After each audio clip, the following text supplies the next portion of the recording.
ამჟამად ინდონეზიაში რაღაც უჩვეულო ხდება. 2026 წლის ივლისში ინდონეზიაში დიდი კორუფციული საქმე მოხდა. პოლიციამ დაარბია ფებრი ადრიანჩიას სახლი, რომელიც ერთ-ერთი უმაღლესი პროკურორია და ქვეყანაში მსხვილ კორუფციულ საქმეებს ხელმძღვანელობს. სახლში ხელისუფლებამ აღმოაჩინა დაახლოებით 74 კილოგრამი ოქროს ზოდები და უზარმაზარი რაოდენობის ნაღდი ფული. ფებრი გამოძიების ქვეშ მოექცა კორუფციისა და ფულის გათეთრების ბრალდებების გამო. თუმცა მან უარყო არასწორ ქმედებებში მონაწილეობა. საქმე დიდი ამბავი გახდა, რადგან ის ერთ-ერთი იმ ადამიანთაგანია, ვინც თავად უნდა ებრძოდეს კორუფციას. მაგრამ ახლა ინდონეზია უფრო დიდ პრობლემას აწყდება. ბოლო თვეებში ინდონეზიური რუპია, ინდონეზიის ვალუტა, მნიშვნელოვნად დასუსტა. 2026 წლის მაისში მან აშშ-ში დოლართან მიმართებაში თავისი ყველაზე დაბალი ღირებულება მიაღწია. მილიარდობით დოლარი გაიტანა უცხოურმა ინდუსტრიამაც. ინდონეზიის საფონდო ბირჟიდან წელს, რაც ნიშნავს, რომ ბევრმა ინვესტორმა შეამცირა ქვეყანაში ჩადებული თანხა. ეს გასაკვირია, რადგან ინდონეზია დიდი ხანია აზიის ერთ-ერთ ყველაზე სწრაფად მზარდ ეკონომიკად ითვლება. ბოლო 20 წლის განმავლობაში მისი ეკონომიკის საშუალო ზრდა წელიწადში დაახლოებით 5% იყო.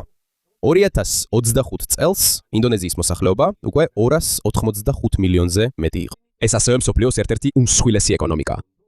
ინდონეზიას ასევე დიდი უპირატესობა აქვს ბუნებრივი რესურსების მხრივ. ეს ერთ-ერთი ყველაზე მნიშვნელოვანი ქვეყანაა მსოფლიოში ნიკელის წარმოების მხრივ. ნიკელი გამოიყენება უჟანგავ პოლათში და ელექტრომობილების ზოგიერთი ტიპის ბატარეაში.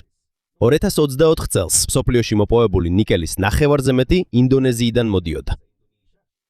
ადრე ინდონეზია ნიკელის მადნის დიდ ნაწილს ექსპორტზე გაქონდა დაუმუშავებელი სახით, მაგრამ 2020 წელს ინდონეზიამ ექსპორტი აკრძალა. უმუშავებელი ნიკელის მადნის. მიზანი მარტივია. იმის ნაცვლად, რომ ნედლი ნიკელი სხვა ქვეყნებში გაგზავნონ, მთავრობა სურს, რომ ის ინდონეზიაში დამუშავდეს. ამის შედეგად ბევრმა კომპანიამ ქვეყანაში სადნობი ქარხნები და გადამამუშავებელი ქარხნები ააშენა. ასევე შემოვიდა დიდი ინვესტიციები, განსაკუთრებით ჩინური კომპანიებისგან. კიდევ ერთი მიზეზია, რის გამოც ინვესტორები დიდი ხანია ენდობიან ინდონეზიას. 1997 და 1998 წლებში ძლიერი აზიური ფინანსური კრიზისის შემდეგ ქვეყანა უფრო ფრთხილად გახდა სახელმწიფო ფულის მართვაში. ინდონეზია მიიღო კანონი, რომელიც ამბობს, რომ ბიუჯეტის დეფიციტი უნდა დარჩეს MŠP-ს 3%-ზე ქვემოთ. ბიუჯეტის დეფიციტი ხდება მაშინ, როდესაც მთავრობის ხარჯები აღემატება მის შემოსავალს. მაგალითად, თუ ქვეყნის მთლიანი ეკონომიკა არის $100, მთავრობის ზედმეტი ხარჯი მის შემოსავალთან შედარებით არ უნდა აღემატებოდეს $3. ამის მიუხედავად, COVID პანდემიის დროს მთავრობამ დროებით შეამსუბუქა ეს წესი, მაგრამ შემდეგ ისევ დააბრუნა. ამიტომ თუ მხოლოდ დიდ რიცხვებს შევხედავთ, ინდონეზია ცუდ მდგომარეობაში არ ჩანს. მისი მოსახლეობა დიდია, ეკონომიკა მუდმივად იზრდება, მას აქვს ბევრი ბუნებრივი რესურსი და დიდი ადგილობრივი ბაზარი, მაგრამ ფინანსურ ბაზარზე სხვა სურათი ჩანს. ბევრი ინვესტორი ხელავს მთავრობის ახალ გადაწყვეტილებებზე და ეკონომიკის მომავალზე. ამ მიზეზით 2026 წელს უცხოელმა ინვესტორებმა ინდონეზიიდან $4 მილიარდ მეტი გაიტანეს. თუმცა ივლისისთვის ზოგიერთმა მათგანმა კვლავ დაიწყო ინვესტირება. ამიტომ ინდონეზიის ნამდვილი პრობლემა ეხლა უბრალოდ ეკონომიკის ვარდნა არ არის. მთავარი კითხვა ახლა ესეთია: რატო ღელავენ ინვესტორები, მაშინაც კი, როცა ინდონეზიის ეკონომიკა კვლავ იზრდება? ამის გასაგებად, მოდით ნახოთ, რა შეიცვალა ქვეყანაში ბოლო წლებში. 2026 წლისთვის პრობლემა უფრო ნათელი გახდა. რუპია განაგრძობდა დასუსტებას. 8 ივნისს 1 აშშ დოლარის ღირებულება დაახლოებით 18,190 რუპია იყო. ეს იყო რუპიის ყველაზე სუსტი კურსი დოლართან მიმართებაში. ამასთან ერთად ინდონეზიის საფონდო ბირჟამაც დიდი ვარდნა განიცადა. ბევრმა უცხოელმა ინვესტორმა გაყიდა თავისი აქციები, რადგან ისინი მთავრობის ახალ გადაწყვეტილებებზე ღელავდნენ. ერთ-ერთი ვინც გაფრთხილება გასცა იყო MSCI. MSCI არის საერთაშორისო კომპანია, რომელიც ადადგენს იმ საფონდო ბირჟების სიას, რომელსაც დიდი საინვესტიციო ფონდები მისდევენ. იანვარში MSCI-მ განაცხადა, რომ ინდონეზიაში რამდენიმე კომპანიის შესახებ ინფორმაცია არ იყო საკმარისად ნათელი.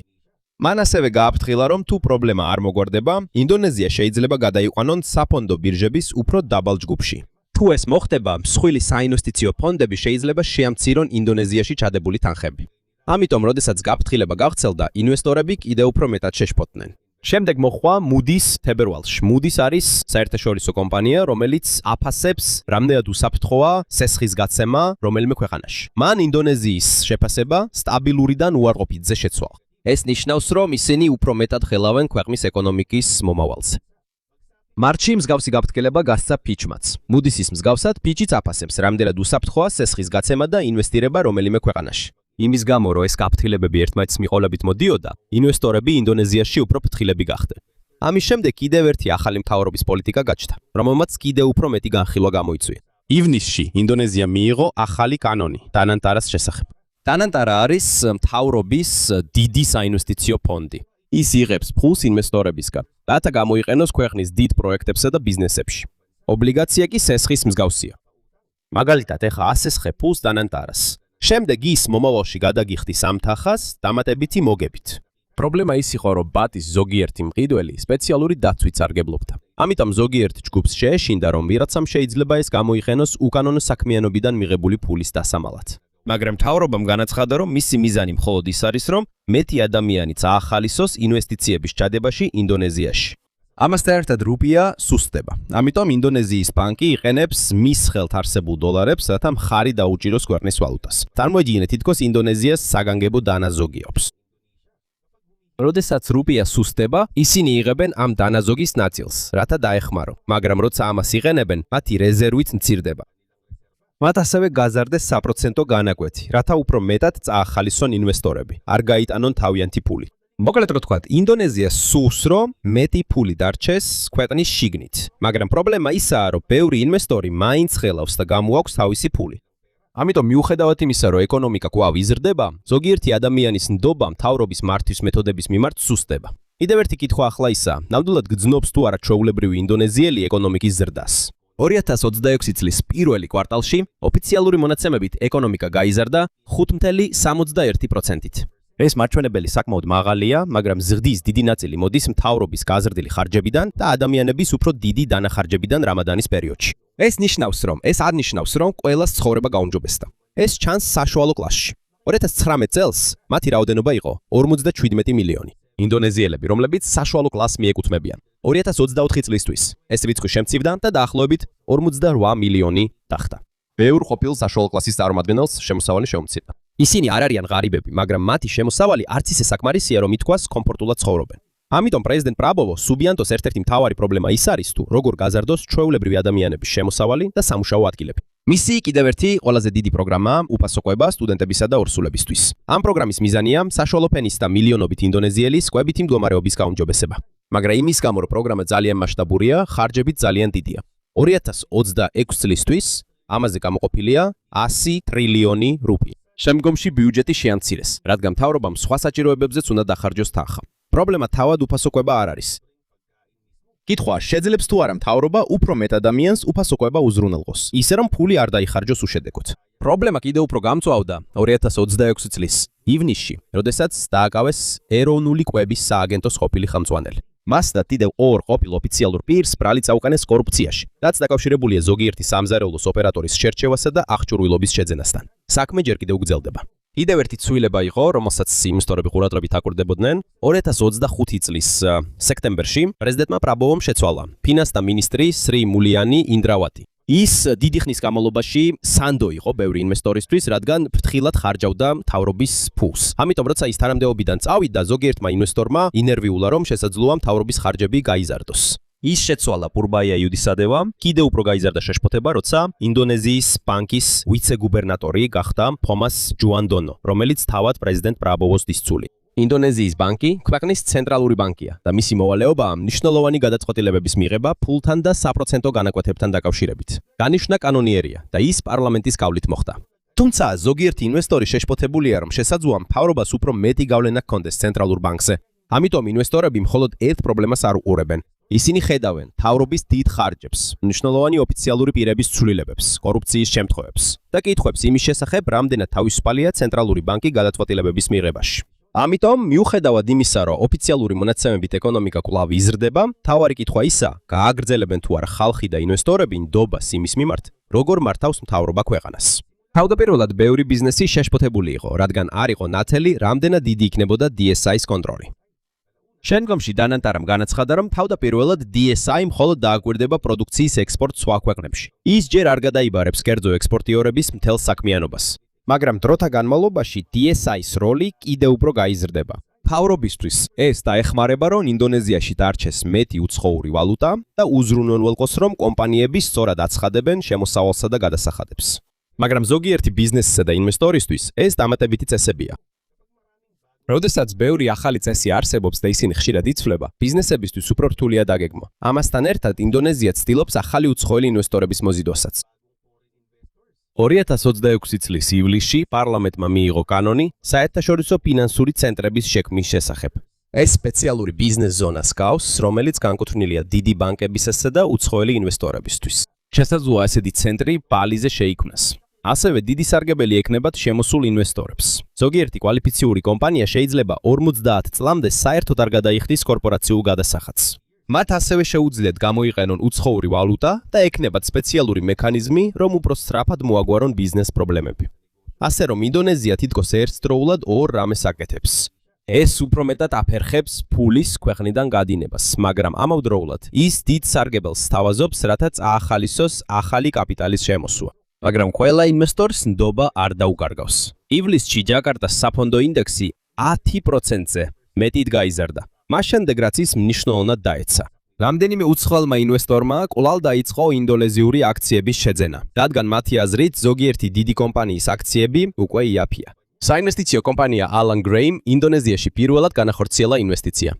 კარგი ამბავია ასევე S და P-დან, ეს არის საერთაშორისო კომპანია, რომელიც აფასებს ამდენად უსაფრთხოა ქვეყნისთვის სესხის გაცემა. მას შეინარჩუნა ინდონეზიის კარგი საკრედიტო რეიტინგი. ეს ნიშნავს, რომ S და P კვლავაც სჯერა, რომ ინდონეზიას შეუძლია თავისი ვალების გადახდა. ასე რომ ეს არ ნიშნავს, რომ ინდონეზიის ეკონომიკა მაშინვე დაეცემა. მისი ბაზარი ჯერ კიდევ დიდია, მას აქვს ბევრი ბუნებრივი რესურსი და ეკონომიკა კვლავაც იზრდება. 2026 წლის მეორე კვარტალში ეკონომიკა გაიზარდა 5.29%-ით. ახლა ყველაზე დიდი პრობლემა ნდობა. თუ მთავრობის წესები იქნება გამჭვირვალე და ხშირად არ შეიცვლება, შეიძლება მეტი ინვესტორი დაბრუნდეს. მაგრამ თუ წესები მუდმივად შეიცვლება და ფულის მოძრაობას უფრო მეტად შეზღუდავენ, შეიძლება მეტი ინვესტორი შეეშინდეს და აღარ ჩადოს ფული ინდონეზიაში. საგულისხმოა ასევე MSCI-ის გადაწყვეტილება. მათ ინდონეზიას 2026 წლის ნოემბრამდე მისცეს ვადა, რომ დაალაგოს საფონდო ბირჟაზე არსებული პრობლემები. თუ ეს პრობლემა მოგვარდება, ინდონეზია შეიძლება დარჩეს განვითარებადი ბაზრების ჯგუფში, მაგრამ თუ არა, შეიძლება ის დააქვეითონ და გადაიყვანონ უფრო გაბალ ფრონტიერ ბაზრების ჯგუფში. თუ ეს მოხდება, შესაძლებელია ინვესტორებმა კვლავ გაიტანონ ფული ინდონეზიიდან. ამიტომ ჯერ კიდევ შეუძლებელია თქმა, საით მიდის ინდონეზია. მისი ეკონომიკა ჯერ კიდევ ძლიერია ბევრ სფეროში, მაგრამ ეხლა დიდი გამოწვევაა, შეძლებს თუ არა მთავრობა შეინარჩუნოს ბიზნესებისა და ინვესტორების ნდობა, მაშინ როცა ცვლის ფულისა და ბიზნესის წესებს. თუ ინვესტორების ნდობა კვლავაც დაიკარგება და ინდონეზიაში კორუფცია კიდევ უფრო გაიზრდება, ეს არ ნიშნავს, რომ ქვეყანა ერთ დღეში მოულოდნელად დაინგრევა. უფრო სავარაუდოა, რომ პრობლემა ნელ-ნელა გაიზრდება. ეს იქნება როგორც დომინოს ეფექტი, როცა ეკონომიკის ერთი ნაწილი დასუსტდება, ეს შეიძლება შემდეგ ნაწილზეც აისახოს. პირველ რიგში ახალი ინვესტიციები დაზარალდება. სანამ უცხოური კომპანია დიდ ქარხანას ააშენებს, ჯერ ამოწმებს, არის თუ არა კანონმდებლობა მკაფიო, უსაფრთხოა თუ არა მისი ფული და ხომ არ შეიცვლება მთავრობის წესები მოულოდნელად. თუ კომპანია დაინახავს, რომ კორუფცია ბევრი არის, ან წესები ხშირად იცვლება, შეიძლება გადაწყვიტოს, რომ ვიეტნამში, მალაიზიაში ან სხვა ქვეყანაში ააშენოს ქარხანა. მაგალითად, ერთი კომპანია აპირებდა ინდონეზიაში ქარხნის აშენებას და 5000 მუშის აყვანას.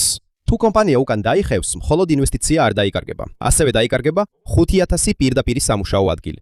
ასევე დაკარგავენ დამატებით შემოსავალს მშენებლობის მუშები, სატვირთო მანქანის მსხოლები, მომწოდებლები, რესტორნები და სხვა ადგილობრივი ბიზნესები, რომლებიც ქარხნის წყალობით დამატებით შემოსავალს მიიღებდნენ. ამიტომ, როდესაც ინვესტიციები მცირდება, შეიძლება ახალი სამუშაო ადგილების შექმნაც შენელდეს. ეს მნიშვნელოვანია ინდონეზიისთვის, რადგან მოსახლეობა ძალიან დიდია და ყოველ წელს ბევრი ახალგაზრდა საჭიროებს სამუშაოს. როდესაც უფრო მეტი ადამიანი ეძებს სამუშაოს, მაგრამ ახალი კომპანიები და ქარხნები არ არის საკმარისი, კარგი სამსახურის პოვნა უფრო რთული ხდება. ასევე შეიძლება ხელფასების ზრდაც შენელდეს. შემდეგი რაც შეიძლება დაზარალდეს არის რუპია. არიან ინვესტორები, რომლებიც ქარხნებს არ აშენებენ, ისინი ყიდულობენ ინდონეზიურ აქციებსა და ბანკნოტებს. ამ ფულის გამოტანა მათ უფრო მარტივად შეუძლიათ, როცა შეეშინდებათ. ისინი გაყიდიან თავიანთ ინვესტიციებს და რუპიას 100-ში დოლარებში გადაცვლიან, სანამ ფულს ინდონეზიიდან გაიტანენ. როცა ძალიან ბევრი ინვესტორი ერთდროულად ეძებს $, რუპია შეიძლება კიდევ უფრო დასუსტდეს. და როცა რუპია სუსტება, ინდონეზიისთვის უფრო ძვირი ხდება იმ პროდუქტების შეძენა, რომელსაც სხვა ქვეყნებიდან ყიდულობს. მაგალითად, წარმოიდგინეთ, რომ იმპორტირებული დანადგარი ღირს $1000. თუნდაც ამერიკაში ფასი არ შეცვლილიყო, ინდონეზიურ კომპანიას უფრო მეტი რუპია დასჭირდება იმავე დანადგარის შესაძენად, როცა ვალუტა დასუსტდება. ასევე ზოგიერთ წამალზე, ელექტრონულ ნაწილებზე, ნედლეულზე და საწვავზე. როდესაც ბიზნესის ხარჯები იზრდება, მათ შეუძლიათ გაზარდონ პროდუქტის ფასი, რათა ანაზღაურონ დამატებითი ხარჯები. სწორედ ად იგრძნობს ჩვეულებრივი ადამიანი პრობლემას. შეიძლება გაიზარდოს საკვების, მგზავრობის, მიტანისა და სხვა ყოველდღიური საჭიროებების ფასი. ეს კიდევ უფრო დიდი პრობლემაა, როდესაც ნავთობის ფასიც მაღალია მსოფლიო ბაზარზე. ინდონეზია ნავთობის იმპორტიორია, ამიტომ მას სჭირდება ნედლი, ნავთობისა და საწვავის დიდი ნაწილის შეძენა სხვა ქვეყნებიდან. როდესაც ნავთობი ძვირია და რუპია სუსტია, ინდონეზიას უფრო მეტი თანხის გადახდა უწევს. მთავრობამ შეიძლება აირჩიოს, რომ დაეხმაროს ხალხს საწვავზე სუბსიდიით. სუბსიდია არის თანხა, რომელსაც მთავრობა გამოყოფს იმისთვის, რომ საწვავის ფასი ერთბაშად ძალიან არ გაიზარდოს. მაგალითად, თუ პროდუქტის ნამდვილი ღირებულება $100-ია, მაგრამ მთავრობა სურს, რომ ხალხმა მხოლოდ $60 გადაიხადოს, დარჩენილ $40 მთავრობა დაფაროს. ეს ეხმარება ჩვეულებრივ ოჯახებს, მაგრამ ამავე დროს მთავრობამ ეს $40 თავისი ბიუჯეტიდან უნდა გამოყოს. თუ ძალიან ბევრი პული იხარჯება სუბსიდიებზე, ნაკლები დარჩება ქვეყნის სხვა საჭიროებებისთვის. შესაძლოა ნაკლები პული დარჩეს სკოლებისთვის, საავადმყოფოებისთვის, გზებისთვის, წყალდიდობის კონტროლისთვის და სხვა პროექტებისთვის. თუ ბიუჯეტი მაინც არ არის საკმარისი, მთავრობას შეიძლება ვალის აღება მოუწიოს. აქ მნიშვნელოვანია ინვესტორების ნდობა. როცა ქვეყნის მიმართ ნდობა მაღალია, ხშირად უფრო ადვილად და იაფად შეუძლია პულის სესხება. მაგრამ როცა გამსესხებლებს ეჭვი ეპარებათ, შეიძლება უფრო მაღალ პროცენტს მოითხოვოთ. წარმოიდგინეთ, ორი ადამიანი სურს სესხის აღება. პირველი ცნობილია, რომ ყოველთვის დროულად იხდის, მეორე კი არ არის დარწმუნებული, შეძლებს თუ არა გადახდას. ალბათ მეორე ადამიანს უფრო მაღალ პროცენტს მოსთხოვენ, რადგან რისკი უფრო დიდია. ასევე ქვეყანასთანაც. როდესაც მთავრობას უფრო ძვირი უჯდება ფულის სესხება, ბიუჯეტის უფრო დიდი ნაწილი მიდის ვალისა და პროცენტის გადახდაზე. ეს ნიშნავს, რომ კიდევ უფრო ნაკლები ფული დარჩება ჩვეულებრივი ადამიანებისთვის საჭირო სერვისებზე. ეხლა კი ვნახოთ კორუფციის ეფექტი. კორუფცია მხოლოდ იმაზე არ არის, რომ რომელიმე ოფიციალური პირი ფულს იპარავს. ეს შეიძლება მთავრობის პროექტებს უფრო ძვირადღირებულსა და სუსტს გახდის. მაგალითად, თუ $100-ია დამოყოფილი და $20 უკანონო საკომისიოში ან ზედმეტად ძვირ კონტრაქტში მიდის.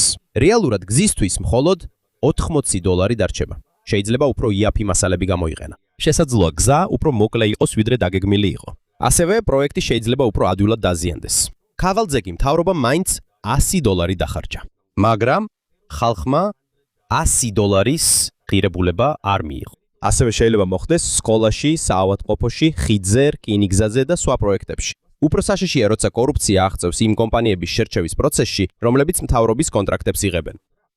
მაგალითად, ორი კომპანია. პირველი უფრო იაფია და უკეთესად მუშაობს. მეორე კი ძვირია და სუსტი ხარისხის სამუშაოს ასრულებს. მაგრამ მას აქვს კავშირი ერთ-ერთ სახელმწიფო მოხელესთან. როდესაც მეორე კომპანია იგებს კორუფციის ან კავშირის გამო, ზარალდება გადასახადის გადამხდელები, უფრო მეტი პული იხარჯება, მაგრამ შედეგი სუსტია. თუ ეს განმეორებით ხდება, შეიძლება პატიოსანი ბიზნესებიც კი უკან დაიხიონ. შეიძლება იფიქრონ, რომ კარგ მომსახურებას აზრი არ აქვს. თუ გამარჯვებისთვის მთავარი მაინც კავშირებია. დროის გასვლასთან ერთად შეიძლება გაიზარდოს სუსტი კომპანიების რაოდენობა, რომლებიც კავშირებზეა დამოკიდებული და არა თავიანთი მუშაობის ხარისხზე. ასევე შეიძლება დაზარალდეს გადასახადების შეგროვებაც. როცა დიდი კომპანიები ან დიდარი ადამიანები კორუფციის გამო სწორად არ იხდიან გადასახადებს, მთავრობაში ნაკლები პული შედის, მაგრამ მაინც საჭიროა ახალი შემოსავალი. ამ პულით უხდიან ხელფასებს, მასწავლებლებს, ექიმებს, პოლიციელებს, სახელმწიფო მოხელეებს და აფინანსებენ სხვადასხვა პროექტებს. ამიტომ შეიძლება მთავრობამ კიდევ მეტი ვალი აიღოს, გაზარდოს სხვა გადასახადები ან შეამციროს ზოგიერთი სერვისი. ბოლოს შეიძლება ჩვეულებრივმა ადამიანებმა გადაიხადონ ის თანხა, რომელიც კორუფციის გამო დაიკარგა, ამას გავლენა აქვს მოქალაქეების ნდობაზეც. წარმოიდგინე, რომ კარგად მუშაობდა გადასახადებს იხდი, მაგრამ ხედავ, რომ რომელიღაცა ოფიციალური პირი ან ბიზნესმენი კორუფციის გამო მდიდრდება და არ ისჯება. შესაძლოა სხვებმა იფიქრონ, რომ სისტემა არ არის სამართლიანი. როცა ხალხის ნდობა მთავრობის მიმართ იკლებს, უფრო რთულია კანონების აღსრულება და უფრო რთულია ხალხის დარწმუნება, რომ სწორად გადაიხადონ გადასახადები. კიდევ ერთი შედეგი არსებობს, რომელიც უფრო გვიან ჩანს. შეიძლება კვალიფიციური მუშახელი და ბიზნესმენებიც წავიდნენ ქვეყნიდან. მაგალითად, ინდონეზიელი ინჟინერი, ექიმი, პროგრამისტი ან მეწარმე. თუ მას გონია, რომ სინგაპურში, ავსტრალიაში ან სხვა ქვეყანაში წესები უფრო გამჭვირვალეა და შესაძლებლობები უკეთესია, შეიძლება გადავიდეს იქ. თუ ამას ბევრი ადამიანი გააკეთებს მრავალი წლის განმავლობაში, ინდონეზიას მხოლოდ ფული არ დააკლდება. გაიკარგება ის ხალხიც, ვინც ახალ ბიზნესს, ახალ ტექნოლოგიასა და ახალ სამუშაო ადგილებს ქმნის. ეს ეწოდება twin-ების გადინებას. შეიძლება გავლენა იქონიოს პატარა ბიზნესზეც კი, რომელსაც საფონდო ბირჟასთან კავშირი არ აქვს. მაგალითად, ჯაკარტაში არის პატარა რესტორანი. ადგილობრივი მომხმარებლები ხავს და საფონდო ბირჟაში არ აბანდებს ფულს, მაგრამ მისი მაცივარი იმპორტირებულია. დანარჩენი აღჭურვილობის ნაწილებიც უცხოურია და მიწოდების მანქანა საწოვს იყენებს. როდესაც რუპია სუსტდება, ყველა ეს ხარჯი შეიძლება გაიზარდოს. თუ რესტორანი ფასებს გაზრდის, შეიძლება მომხმარებლების რაოდენობა შემცირდეს. თუ ფასებს არ გაზრდის, შემოსავალი შემცირდება. შეიძლება მფლობელმა ახალი თანამშრომელი დროებით არ აიყვანოს. უფრო რთულ სიტუაციაში კი შესაძლოა თანამშრომლების შემცირება მოუწიოს. ამიტომ ინვესტორთან ნდობის პრობლემა მხოლოდ მდიდარი ადამიანების ან აქციების მყიდველების პრობლემა არ არის. ეს შეიძლება მცირე ბიზნესებსა და ჩვეულებრივ მუშაკებამდეც მივიდეს. ასევე შეიძლება ინფრასტრუქტურის მშენებლობაც შენელდეს. ინდონეზია ძალიან დიდია და ათასობით კუნძულისგან შედგება. მას სჭირდება ბევრი პორტი, აეროპორტი, გზა, ელექტროსადგური და საკომუნიკაციო სისტემა, რათა ადამიანები და საქონელი სწრაფად გადაადგილდნენ. ასეთი პროექტების დიდი მოთხოვნაა. დიდ ინვესტიციებსა და უცხოურ ტექნოლოგიებს საჭიროებს.